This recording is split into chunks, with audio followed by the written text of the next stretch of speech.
Hey everyone, and welcome to Everything Medicine.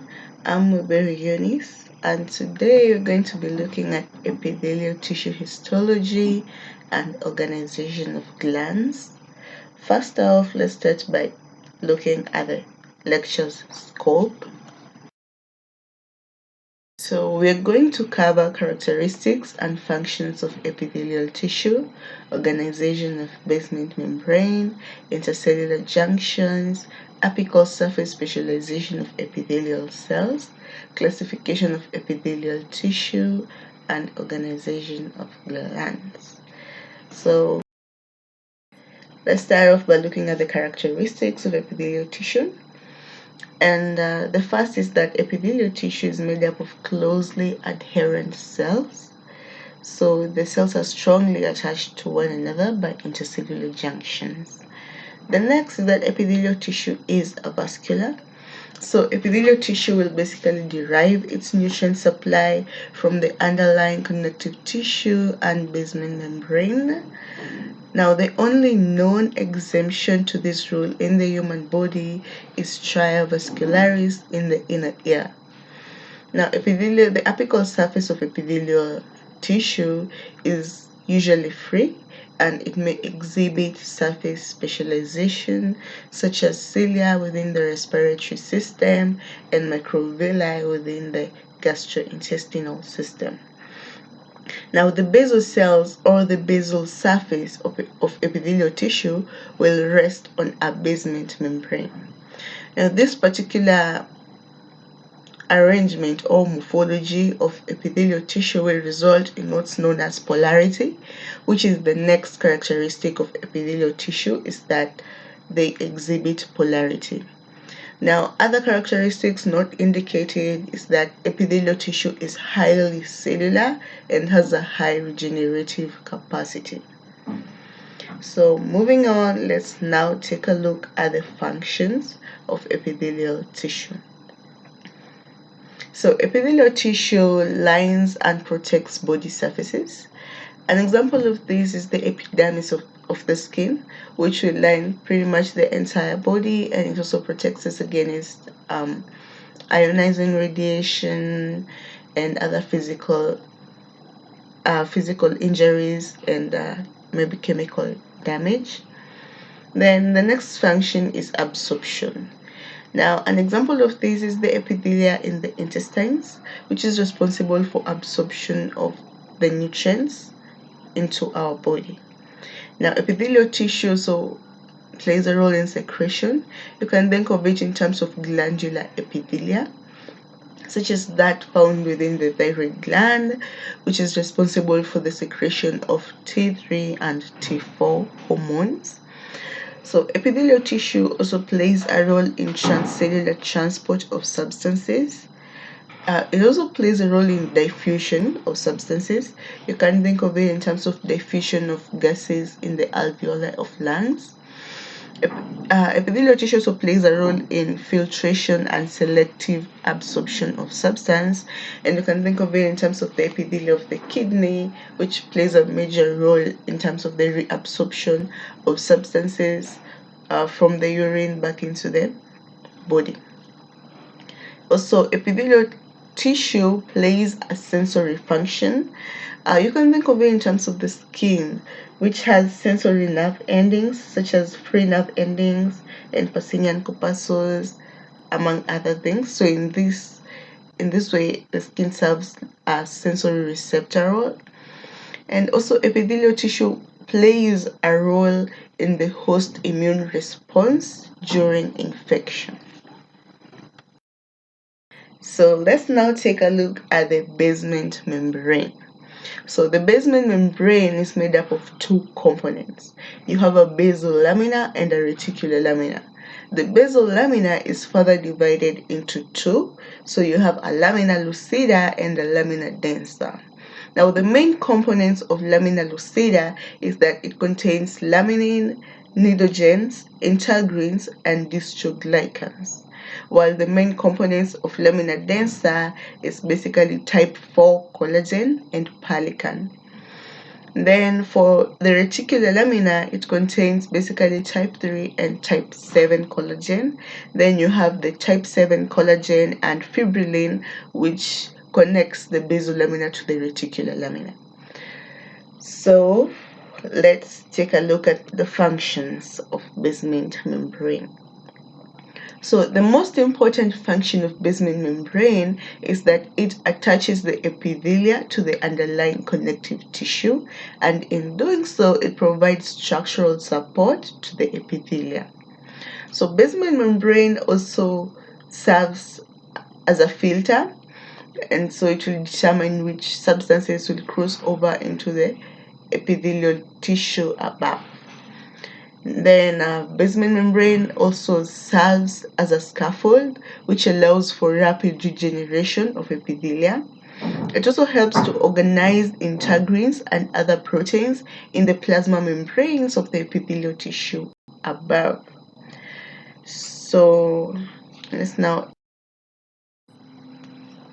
take a look. This is the structure of a basement membrane. You may take a moment to study it, although at undergraduate level, you won't be given the structure of a basement membrane and asked to label it, but you're expected to know the main contents of the basement membrane and its functions and the major functions.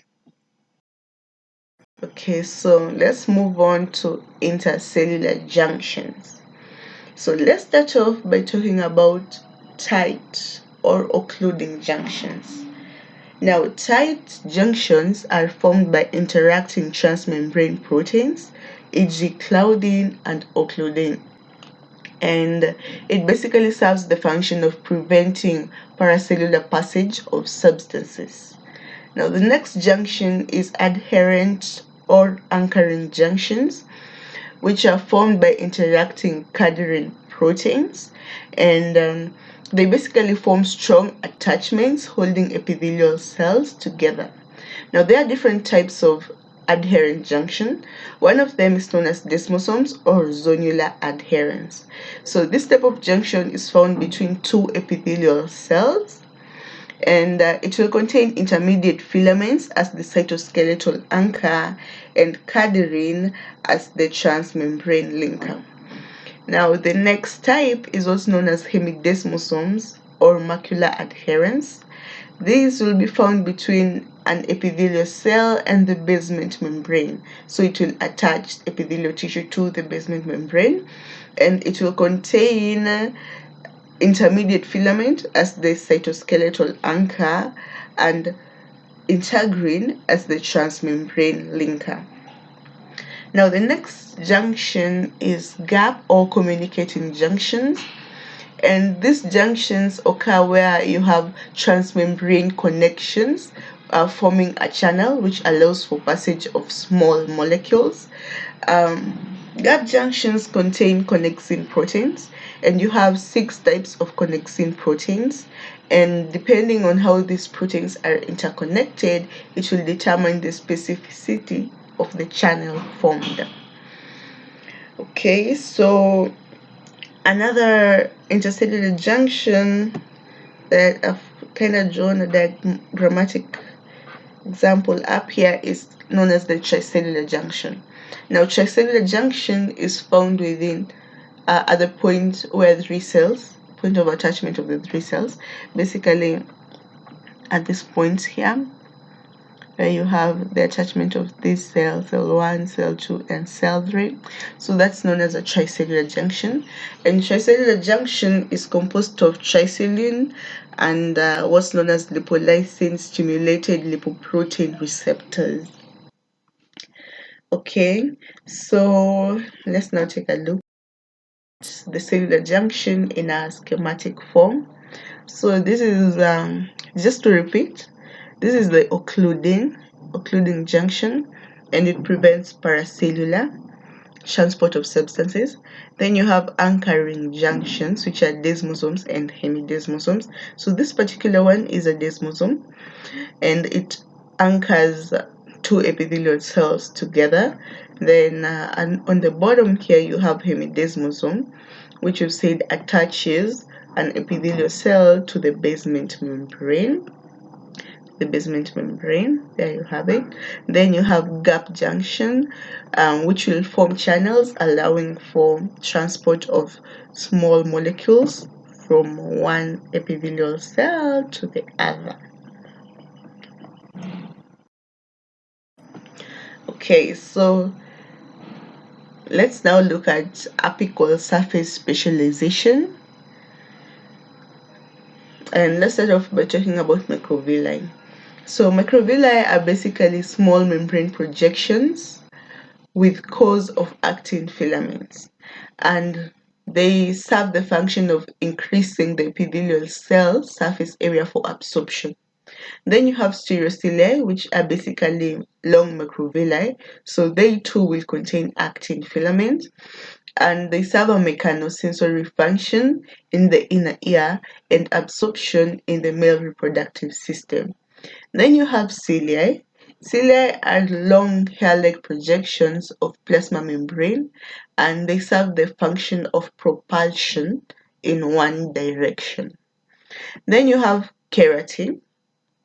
Now this next to keratin and the glycocalyx, you may not find it in all books. Not all books consider this as apical surface specialization, but keratin is basically a layer of dead cells and is mostly found in skin and lips, and it serves a protective function. Then you have glycocalyx, which is basically a cell coat over the absorptive epithelia of the small intestines, and it serves the function of concentrating ions prior to absorption and also acts as a receptor site for hormones. So this is the basic structure of a cilia. So this is ciliated epithelia on the right, and now the structure of a cilium on the left. You may take a moment to study it. Moving on, this is the basic structure of a microvilli, and you can see it's basically composed of cross-linked chains of actin filaments. Yeah, and this is a histological section of pseudostratified columnar epithelia with STEREOCILIA. So this is basically in the male reproductive system. The epididymis to be. So let's discuss the differences between cilia, STEREOCILIA, and microvilli. So in terms of location, cilia is found in the respiratory system and fallopian tube. STEREOCILIA is found in the cochlea of the inner ear and some parts of the male reproductive system, specifically the epididymis and vas deferens. And then microvilli is found in places where a lot of absorption occurs, so basically in the digestive tract and the kidneys. So in terms of motility, cilia are motile, STEREOCILIA and microvilli are non-motile. Then in terms of functions, you have cilia serve the function of propelling substances towards one direction. So this may be dust particles within the respiratory system, that is the mucociliary rejection current, or the ova within the fallopian tube. And then STEREOCILIA has a mechanoreceptor function in the inner ear and an absorptive function in the male reproductive system. And then microvilli, which basically increase the surface area for absorption. So other differences is that cilia will contain cytoplasm, while microvilli and STEREOCILIA will contain protoplasm. Also, in terms of protein fibers, cilia will contain microtubules, while STEREOCILIA and microvilli will contain actin filaments. And in terms of size, microvilli is the smallest, then cilia is in the middle, and STEREOCILIA is the longest. So let's now classify the types of epithelia. So you can classify epithelia based on the number of cell layers, and So classification of epithelia based on the number of cell layers, you'll have three types of epithelia. So one is simple, in which you have only one layer of cells, and the nuclei of those cells will lie at relatively the same level. Then you have stratified, which has multiple layers of cell, and then you have pseudo-stratified, which has one cell layer, meaning that all cells will touch the basement membrane or are in contact with the basement membrane, but it's made up of a mixture of tall and short cells, and thereby the nucleus of the cells will lie at different levels, thereby giving a false appearance of stratification. So then the next classification is based on the shape of apical cells. So you're going to have squamous cells, which are flattened cells. They have like a fried egg sort of appearance. Then you have cuboidal. Cuboidal, in which all sides of the cells are approximately equal to each other. Then you have columnar, in which one side of the cell is definitely longer than the other. And then you have transitional epithelia.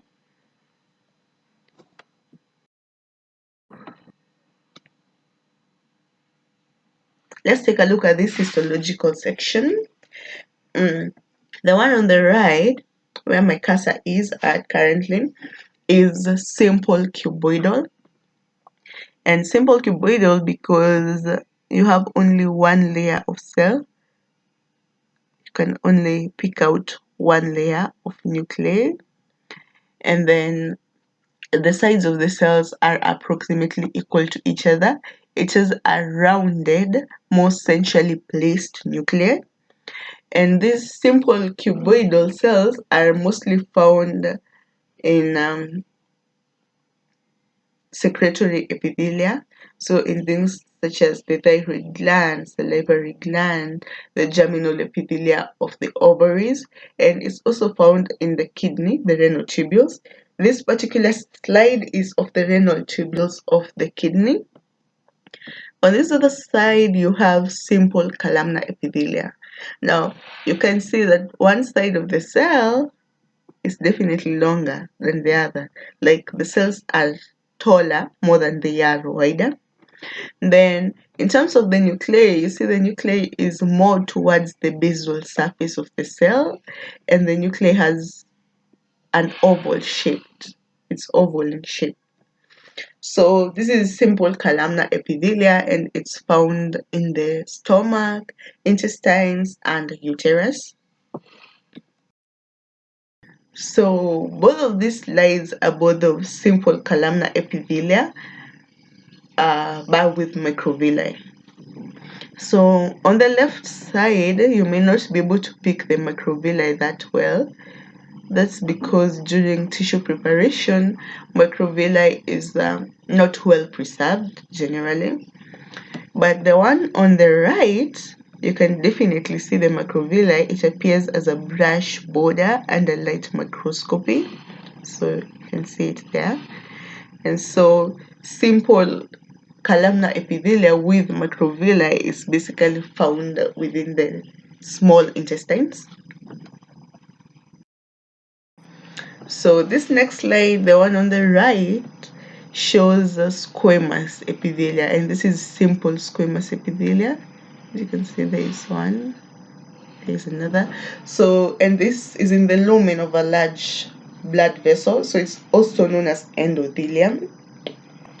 And so simple squamous epithelia is basically found within the endothelium of blood vessels, the mesothelium, alveoli of lungs, and glomeruli in the kidney. Yeah, so areas where you basically require rapid diffusion of substances, I'll say. So then you have transitional epithelia. Now, transitional epithelia, you can see the shape of the apical cells. They have like an umbrella sort of shape, and it's also stratified. So it's made up of many layers of cells. It's stratified, and the shape of the apical cells have an umbrella sort of appearance.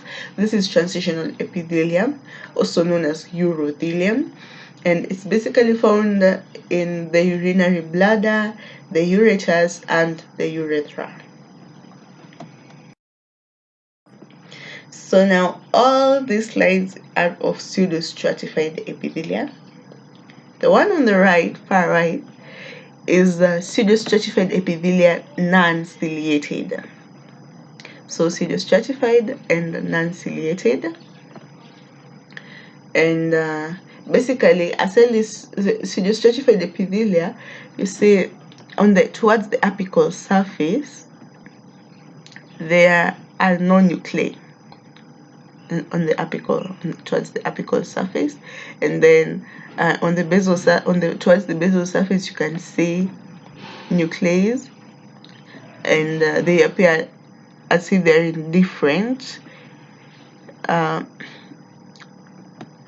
levels of nuclei, but towards the apical surface it's relatively devoid of nuclei.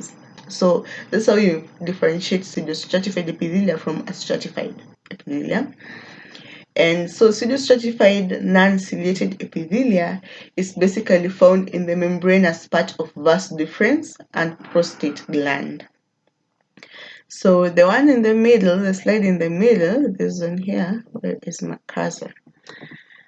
So this one here is now pseudostratified ciliated epithelia, and again you can see on the apical side is relatively devoid of nuclei, but then you have different levels of nuclei towards the basal side. So that's pseudostratified epithelia, and then there is cilia. So pseudostratified ciliated epithelia is basically found within the respiratory system, where you have the respiratory epithelia and the olfactory epithelia. The difference being that the respiratory epithelia has more goblet cells. So this last slide here is still pseudostratified epithelia, but now with STEREOCILIA. And again, you can see the apical surface is relatively devoid of nuclei, and then you have different levels of nuclei towards the basal surface. And then you have these long projections, which are STEREOCILIA. And so this type of epithelia is basically found within the male reproductive system, basically in the epididymis. So that's pseudostratified epithelia with STEREOCILIA. So this next slide here is of the fallopian tube, and you can see a mixture of ciliated and non-ciliated cells, and it's highly folded. We'll discuss more on this when doing the female reproductive system. So all these slides are of stratified squamous epithelia. The difference being that the one on the right side, the far right, is stratified squamous epithelia non-keratinized, and it's non-keratinized because you can see nuclei all the way to the apical cells. They all have nuclei. So it's stratified squamous non-keratinized epithelia, and it's found in the esophagus, rectum, external female genitalia, and conjunctiva of eye. Now this next one is stratified squamous parakeratinized epithelia, and it's parakeratinized because on this apical layer you have some cells will still retain their nuclei, and some other cells are now dead, so they don't contain their nuclei. So it's not fully keratinized, but it has some level of keratinization.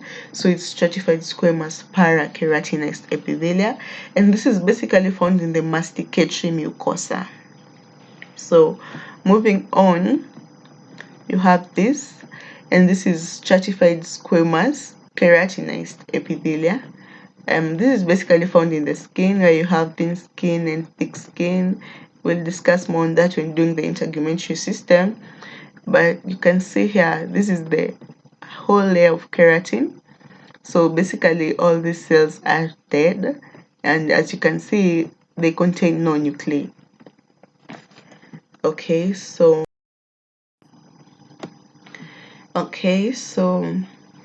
this particular slide, the slide on the right, where my cursor is currently at, is of stratified cuboidal epithelia, and the slide on the left is of stratified columnar epithelia. Now, both of these slides are relatively rare. So for the stratified cuboidal epithelium, it's found in the ducts of sweat glands, mammary glands, and salivary glands.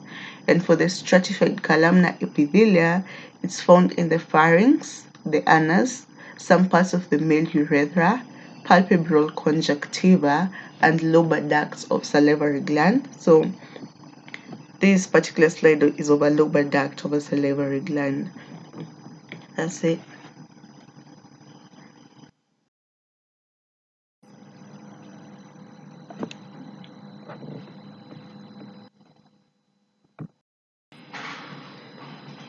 So moving on, let's discuss the organization of glands and classification of glands. So there are various ways in which glands can be classified. One is based on the number of cells present. So you'll have a unicellular, such as goblet cells, and multicellular glands. The next one is based on secretions. So you have a mucus gland, such as sublingual gland, which is mostly a mucus gland, a serous gland, such as the parotid salivary gland, which is mostly a serous gland, and then a seromucus gland, such as a submandibular gland. And then you have based on the presence of a ductal system. So you're going to have an exocrine gland, which has a ductal system, and an endocrine gland, which does not contain a ductal system, so it releases its secretion directly into the blood or into the extracellular space. Then you have based on the secretory mechanism. So this classification is of exocrine glands.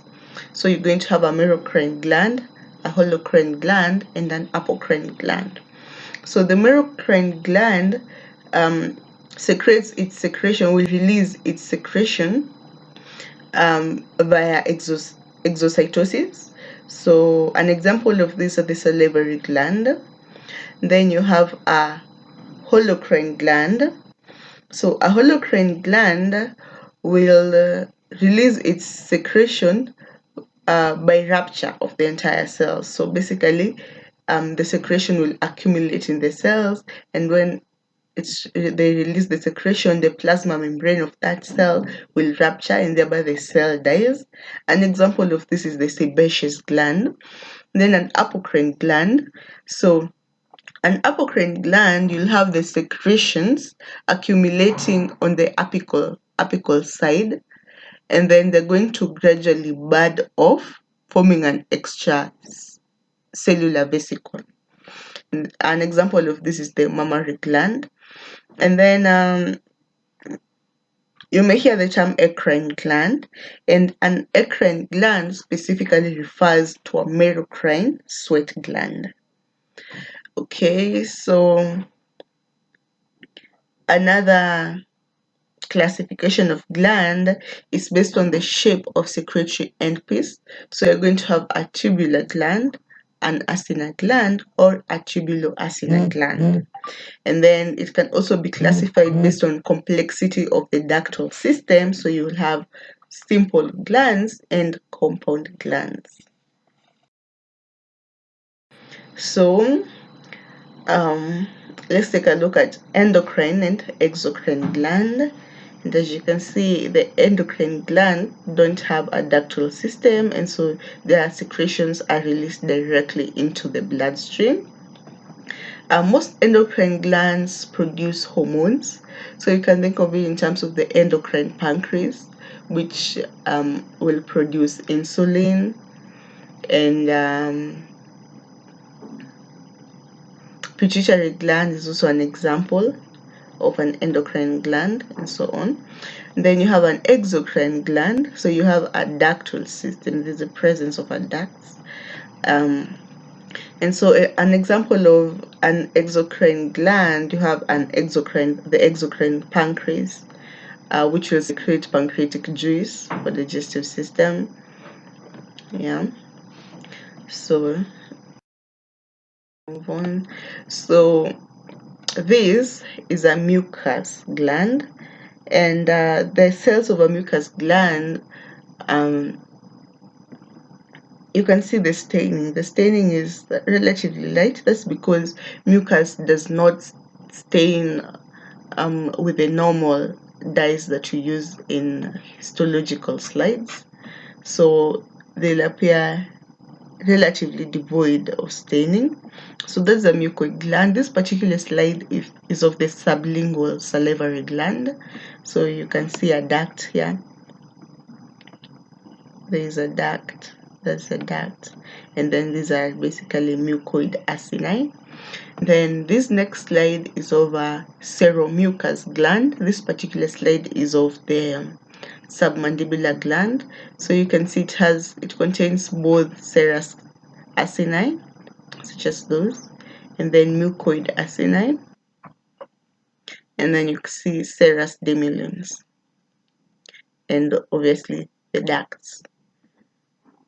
And then the slide on the far left is now of the parotid gland, and you can see it's composed mostly of serous acini.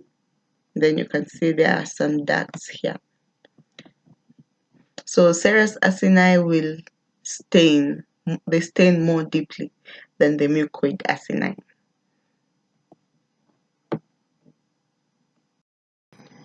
So in terms of secretion, mucous gland will secrete thick viscous material, and it's mostly for lubrication, while serous gland will secrete a thin watery substance, which is rich in enzymes. And obviously a seromucous gland will secrete both. This is the classification of gland. Now, the one on the right is based on how they release their secretion. So this is a merocrine gland, and as we said, merocrine gland releases its secretion by exocytosis. So you can see here, where is my cursor here? So the gland forms vesicles, and then these vesicles will now just release the exocytosis. Then you have an apocrine gland, in which you have accumulation of the secretion on the apical portion of the cells or of the glands, and then this apical portion will gradually bud off, forming an extracellular vesicle. And then see, this is one that has pinched off completely. And then a holocrine gland, in which the secretion of the cells will basically accumulate within the cells. It will accumulate, and then when it comes to release, the plasma membrane of the cell ruptures in order to release the secretion, and thereby basically the cell dies.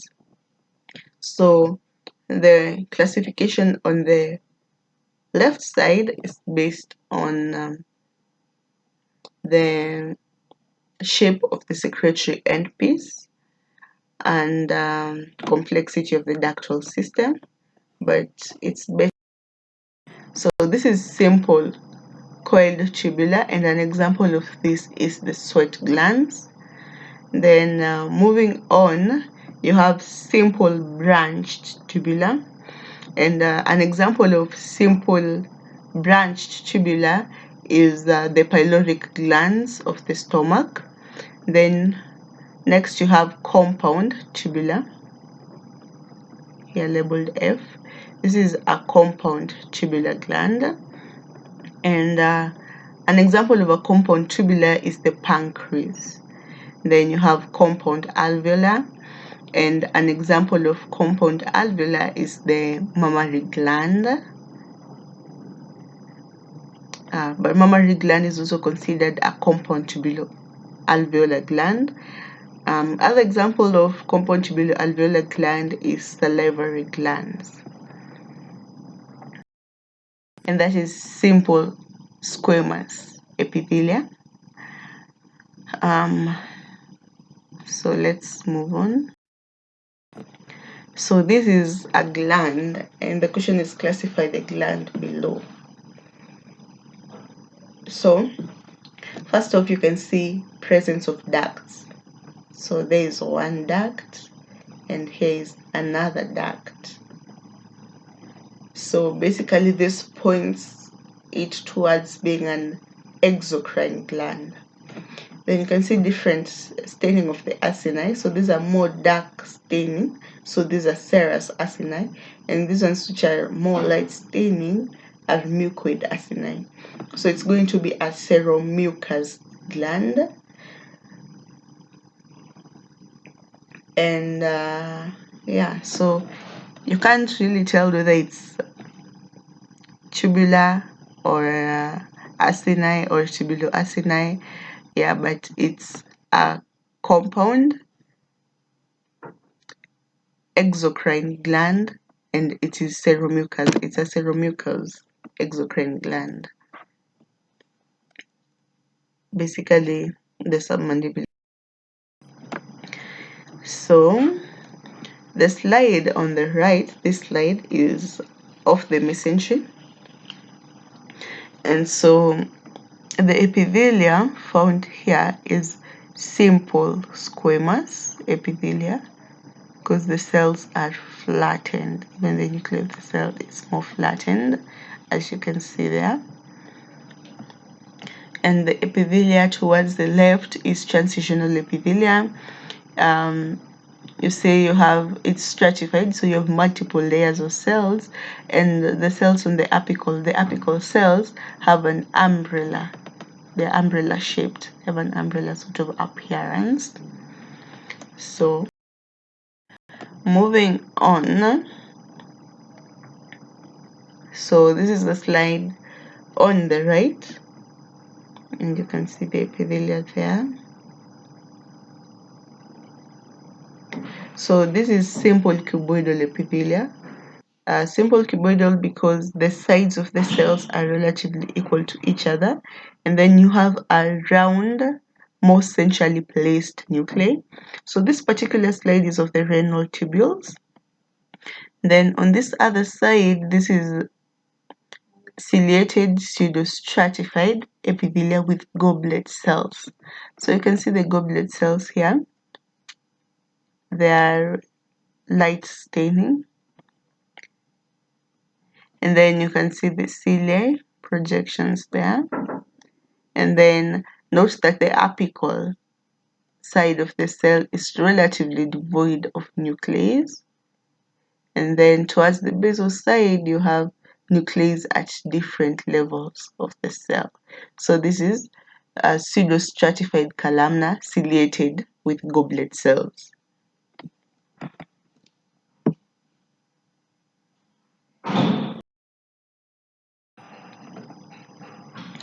So the slide on the right again, this is still pseudostratified columnar but with STEREOCILIA. This is in the male reproductive system. This is a slide of the epididymis. And then the slide on the left is simple columnar epithelia, relatively.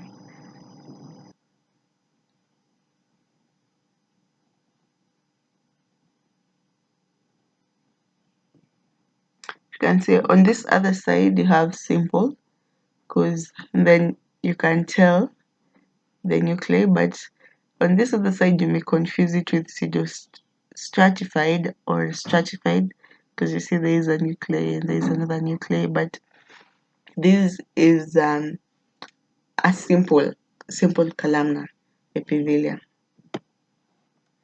So we've come to the end of the lecture, and thank you very much if you've made it all the way to the end. I really appreciate the support. If you like this video, please like, share, comment, subscribe, and see you next week. Bye.